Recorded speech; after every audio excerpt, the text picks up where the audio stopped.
traitement de l'hémocomatose, c'est un traitement par saignée.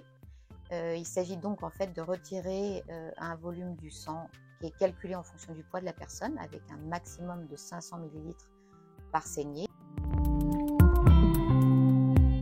Le rythme des saignées, c'est une saignée toutes les semaines au départ. C'est ce qu'on appelle le traitement d'attaque, jusqu'à l'obtention d'une ferritine aux alentours de 50 nanogrammes par millilitre.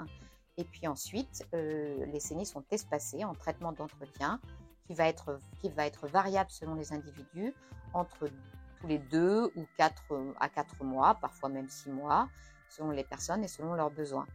C'est un traitement bien toléré et qui n'a pas d'effet secondaire.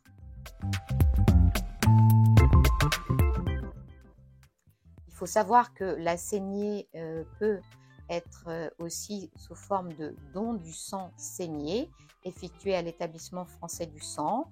La règle pour l'instant est que le patient doit faire 5 saignées thérapeutiques à l'hôpital, puis des dons du sang saigné dans des EFS fixes.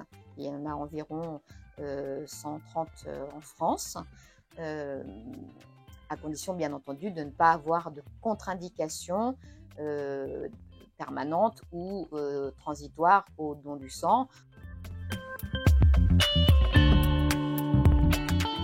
C'est important de dépister parce que lorsqu'on prend en charge la maladie précocement, le traitement par des saignées dès qu'il y a une hyperferritinémie significative va permettre d'empêcher la survenue de toutes les complications.